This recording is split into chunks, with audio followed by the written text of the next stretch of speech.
But Reuters reported on April 4th that Turkey scoped out at least 3 air bases in Syria, where it could deploy forces as part of a planned joint defense pact before Israel hit the sites with airstrikes this week. The bombardment signals the risk of a deepening rift between two powerful regional militaries over Syria, where Islamist rebels have installed a new government after toppling former leader Bashar al-Assad in December 2024, citing 4 people familiar with the matter. The Reuters report said that the Israeli strikes on the 3 sites Turkey was assessing, including a heavy barrage on the night of April 2nd, came despite Ankara's efforts to reassure Washington that a deeper military presence in Syria was not intended to threaten Israel. Israel bombed several military targets in Syria, including 2 airports, Hama Military Airport and the T-4 base near Homs. The attacks will make it harder for Ankara to deliver troops, air defenses, and other equipment, and to operate the facilities in general should it attempt to do so. Syria's foreign ministry said the bombardment virtually destroyed the Hama base. A prominent Syrian human rights group said 4 defense ministry employees were killed and a dozen other people injured. On April 1st, the Jerusalem Post reported, citing a Western intelligence source, that Turkey intends to convert the T-4 base into a drone facility at a Middle East. AI report on April 1st, citing a source, said Ankara is considering the temporary deployment of S-400 air defense systems to T-4 or Palmyra to secure the airspace during reconstruction efforts. However, no final decision has been made, and Russia would need to give its approval. Low-resolution satellite images show that previous Israeli airstrikes have created 2 large crater areas and a forced runway, making it virtually impossible for any heavy-lift transport planes to land. The Islamists replacing Assad have alarmed Israel, which is wary of an Islamist presence on its border and has lobbied the United States to curb Turkey's growing influence in the country. Ankara, a longtime backer of opposition to Assad, is positioning itself to play a major role in the remade Syria, including with a possible joint defense pact that could see new Turkish bases in central Syria and use of Syria's airspace as tensions between Ankara and Jerusalem boil.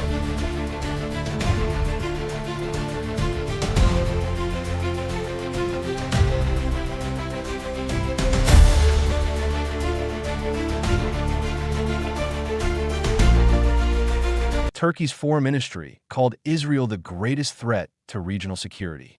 Turkey demands Israel withdraw from Syria and says it must stop harming stabilization efforts there, as Israel stepped up airstrikes in the neighboring country and accused Turkey of trying to turn Syria into a Turkish protectorate. On April 4, Foreign Minister Hakan Fidan and told Reuters that Turkey wanted no confrontation with Israel and Syria. Well, first of all, we don't want to see any confrontation with Israel in Syria, because Syria belongs to Syrians. Syria doesn't belong to Turkey. Syria doesn't belong to Israel. We cannot talk on behalf of the Syrians. The Syrian security should be decided by the Syrians. If they want to partner with certain countries, with certain international communities, they're welcome. If they want to have a certain understanding with the Israelis, it's their business. And unfortunately, Israel is taking one by one out all these capabilities that a new state can use against ISIS and other terrorist threats. So basically, what Israel is doing in Syria is not only threatening the security of Syria, but also is paving the way for future instability of the region. I don't think that it is good for Israel's future in the region. However, Turkish military teams in recent weeks visited the T-4 and Palmyra air bases in Syria's Homs province and the main airport in Hama province, according to a regional intelligence official point. 2 Syrian military sources and another Syrian source familiar with the matter. Turkish teams evaluated the state of the runways, hangars, and other infrastructure at the bases, the regional intelligence official said. Another planned visit to T-4 and Palmyra on March 25th was canceled after Israel struck both bases just hours beforehand, according to the regional intelligence official and the 2 Syrian military sources, Strikes at T4 destroyed the runway tower hangars and the planes that were grounded. The intelligence official who reviewed photographs of the damage said it was a tough message that Israel won't accept the expanded Turkish presence. A fourth Syrian source who is close to Turkey said T4 is totally unusable now. When asked about the visits, a Turkish defense ministry official said reports and posts regarding developments in Syria, whether real or alleged, that do not originate from official authorities should not be taken into consideration as they lack credibility and may be misleading. A growing confrontation between Israel and Turkey over influence in Syria is posing a serious challenge for Syria's fragile new government.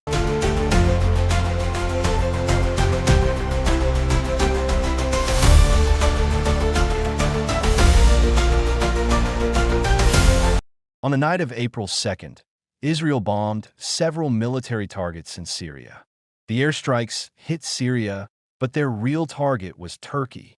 Shortly afterwards, Israel's foreign minister accused Turkey of playing a negative role in Syria.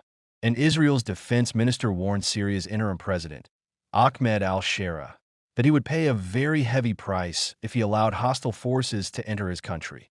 Some analysts compared Israel's intense airstrikes on Hama airport this week with a much lighter bombing on the edge of the T4 base, suggesting that Turkey may have already moved some equipment there and that Israel was calibrating its attack to avoid a full-blown escalation. Relations between Israel and Turkey have nosedived since the Gaza war began in October 2023, with Ankara introducing trade restrictions and accusing Israel of genocide. That regional tension is now playing out on new ground in Syria.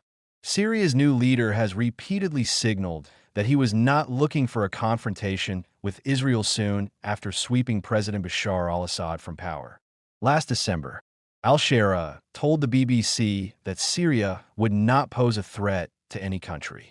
Mr. al-Shara has even left the door open to normalizing diplomatic relations with Israel in the future, telling The Economist last month that Syria wanted peace with all parties, but that it was too early to discuss such a sensitive issue. His top priority since taking power has been to unite a bitterly divided Syria and pacify external relations with its neighbors, while he cements his power and control. But Israel has not made that easy. Its military interventions in Syria are fueling conflict with both external powers like Turkey and with internal groups like jihadists in the country's south. Once an implacable enemy of Syria's former president and his Iranian ally, Israel is also suspicious of al-Shara, a man who once led the Syrian branch of al-Qaeda and whose new government is backed by Turkey. Since he took power, Israel's military has repeatedly pounded Syrian weapons stores, airfields, and other military sites left by the former regime to avoid them falling into enemy hands. Israeli troops are also making regular incursions into Syria's southwestern provinces, vowing to prevent the presence of any armed groups or government forces there.